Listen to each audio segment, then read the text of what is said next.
Good afternoon, everybody. I'm very happy to be here to share with you a number of very important advancements that we've had to consider hydrogen as a viable and indeed safe power for mining vehicles. Let's go back. The industry now has a number of drivers to follow for cleaner energy application, and most of these are, of course, valid for high-performance batteries as well as hydrogen fuel cells.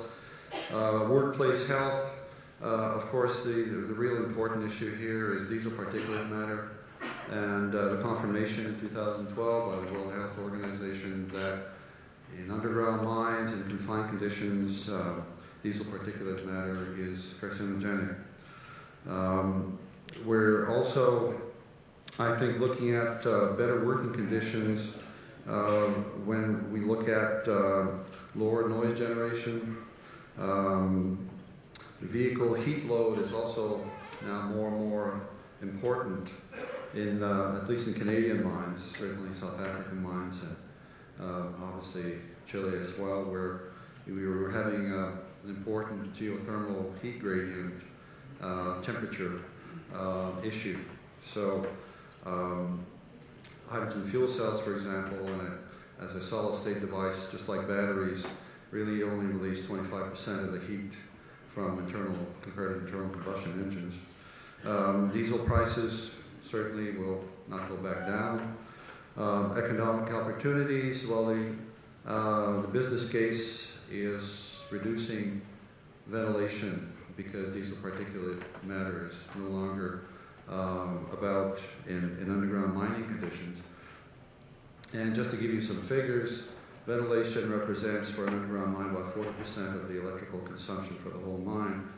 And we've done some extensive modeling and calculations of various different types of mine, and on average, you look at least 25% savings, electrical savings, to 40% of the ventilation savings, rather. So that can be quite considerable, hundreds of thousands of dollars per year per mine, all the way up to $1.5 million per year, depending on the size and the depth of the mine and so forth. Maintenance, obviously, diesel equipment requires quite a bit more maintenance compared to solid-state devices.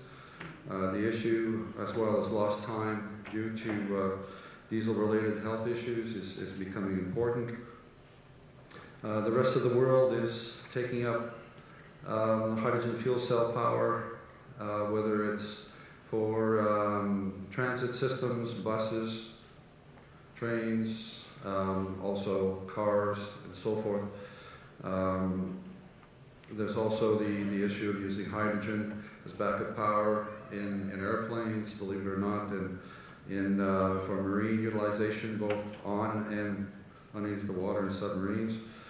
A very important element in regards to greenhouse gas emissions, we calculated that, of course, whether it's diesel replacement through batteries or fuel cells, we know that in the Canadian mining industry context, for example, we'd be able to reduce greenhouse gas emissions by at least 25%.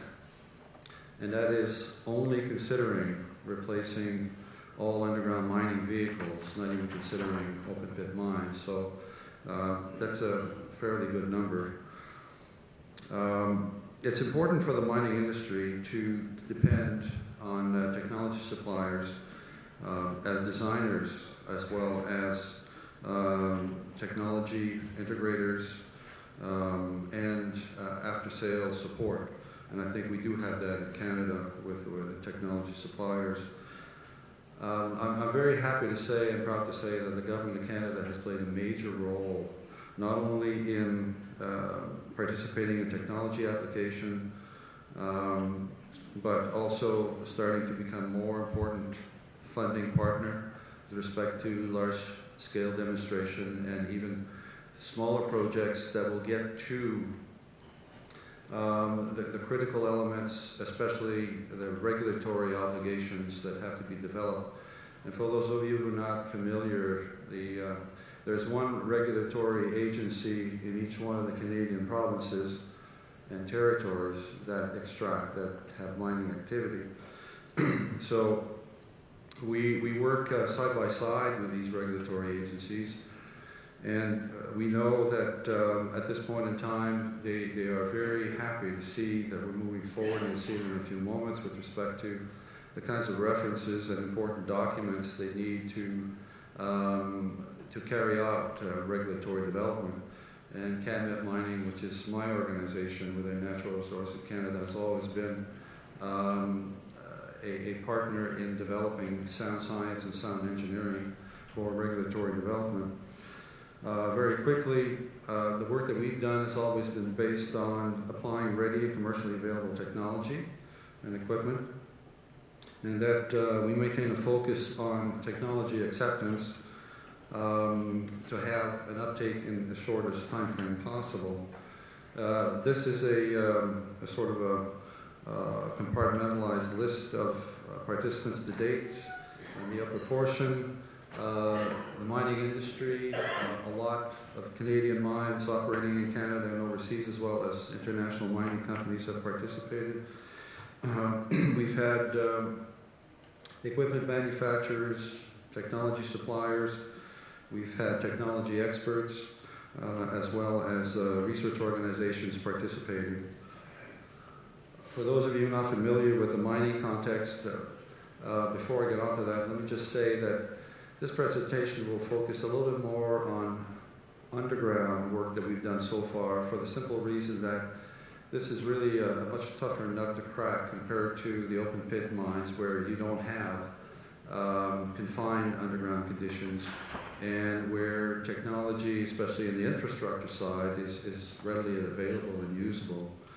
So for the mining context, we're looking at stringent mining regulations, underground atmospheric conditions, which will range, of course, from mineral dust, some of the corrosive, especially in sulfide ore bodies, diesel emission gases, and we can anticipate to have, perhaps in the longer run, still diesel working underground, as well as hydrogen fuel cell powered vehicles.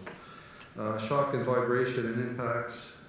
We've done both underground atmospheric conditions and underground shock vibration tests in the early 2000 at INCO 175 research ore body, and found out that for hydrogen fuel cells, they were not readily affected. As a matter of fact, there was no corrosive or no change in the fuel cell power generation in underground mining conditions.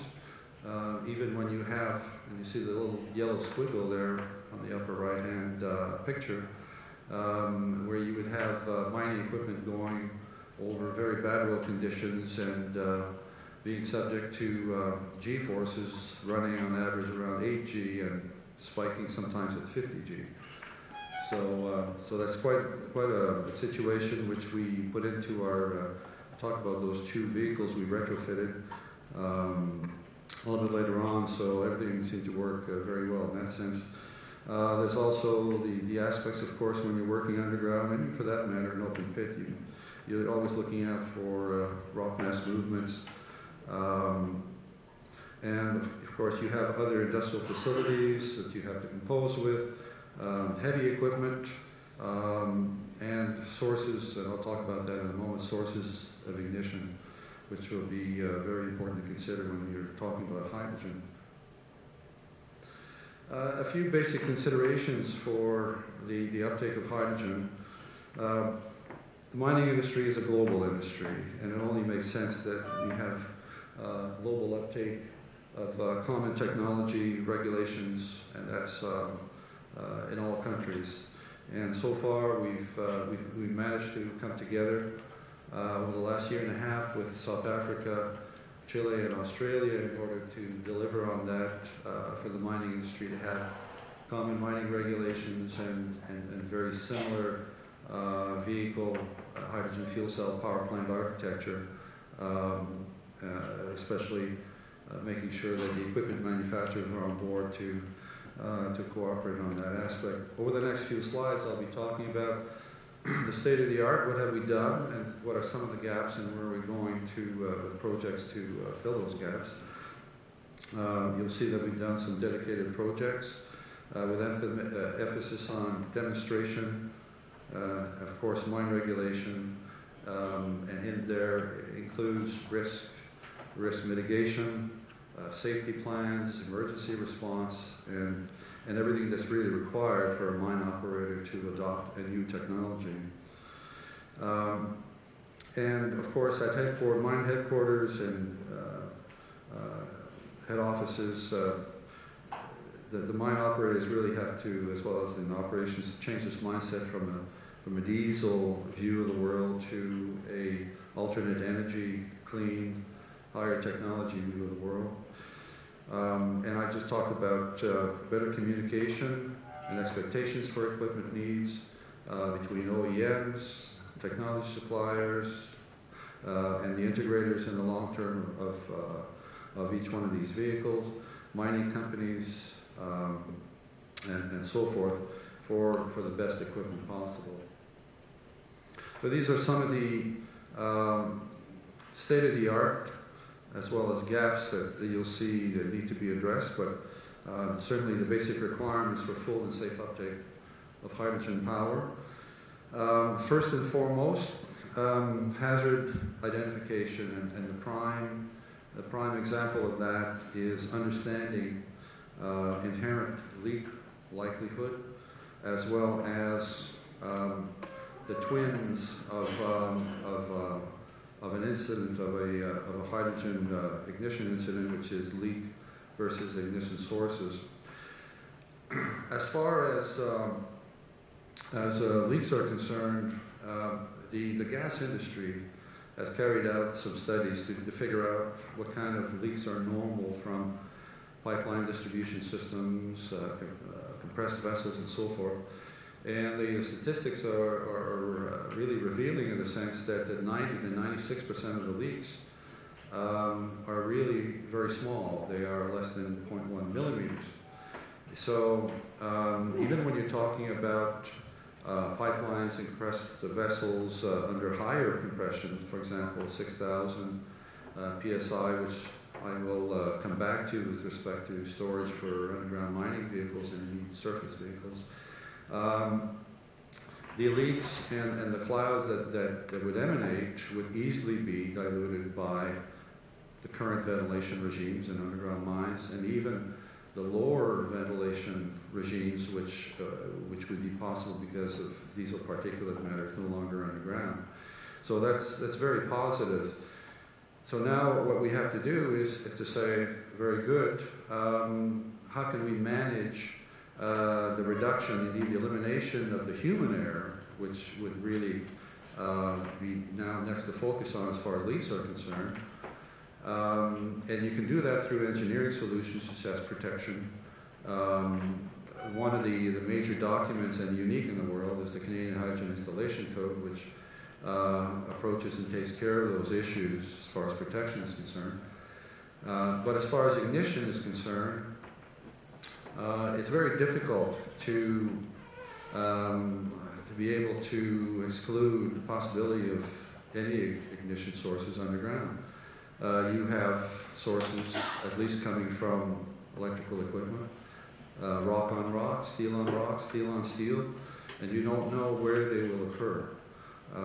So having said that, the real objective is to make sure that you're able to reduce the leaks.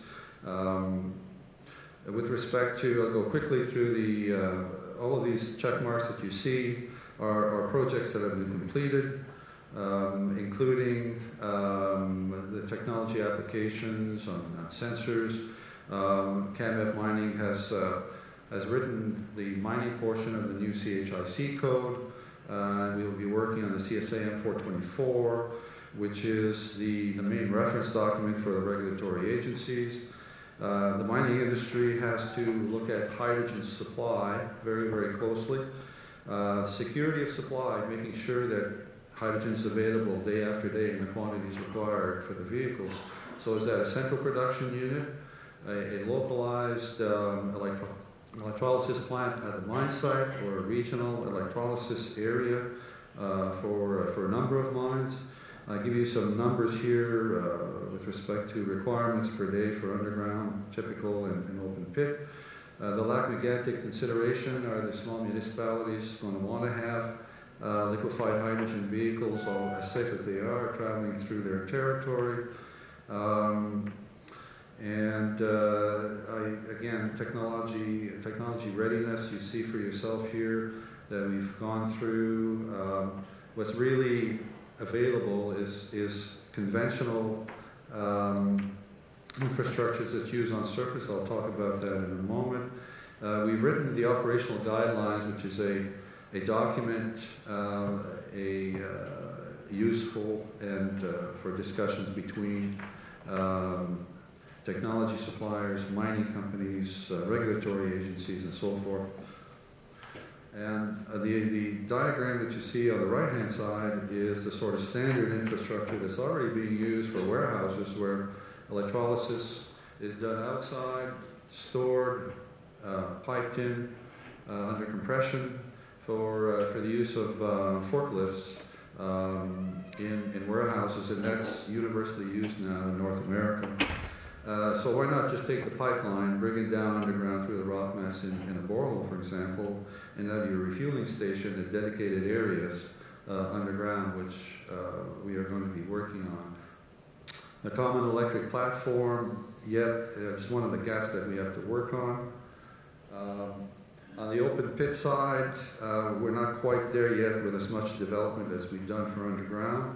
I think the big numbers are there with respect to higher power trucks that have a very high power requirement for their duty cycles.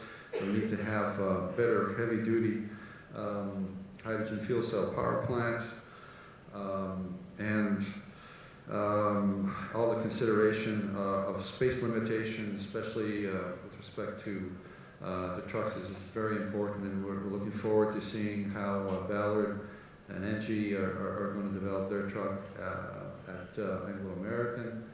I'm not going to go through this. I've talked more or less about it.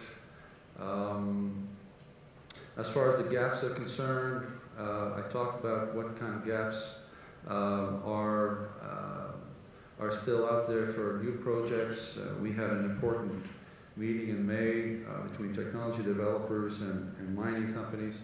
Came out with a number of projects, some of which are related to major demonstrations, one of which is going to start very shortly at the Raglan mine in northern Canada. It's a off-grid remote mine where we'll be testing, they will be testing rather, or using for the long term, haulage trucks, 60 kilowatt haulage trucks on surface and being refueled from electrolysis produced with wind power generation electricity. So hydrogen infrastructure elements, underground hydrogen mine distribution elements, the standard station, which we've already started. These check marks will tell you which ones are started. Best fuel cell vehicles, so we can get with the best power plant. Overall feasibility studies, as well as code standards and regulations necessary. So timing for deployment, the considerations are that we've done quite a bit of work related to underground. You see the two vehicles there that we've done in the early 2000s, an R.A. Warren equipment Canadian locomotive, as well as a Caterpillar R1300. That one was a hybrid nickel metal hydride, Clovis battery, and hydrogen fuel cell, totaling 150 kilowatts. On the open pit side, quite a bit more work to be done, especially with respect to the duty cycle and the storage. And here is basically a broad generic framework for international cooperation, which we're starting to adopt to meet the objectives of having the consensus on fuel cell power plant architecture, mine regulations, and have a common technological mine operation application basis. So advisory committees, international advisory committees related to vehicles, infrastructure, mine regulations, and finally, mine application and technology requirements. So all of these good things are on the way, and we can look forward to, as you saw in the GAPS project, to having something in the medium term to address all these gaps, including underground vehicle testing starting on surface and then slow integration underground.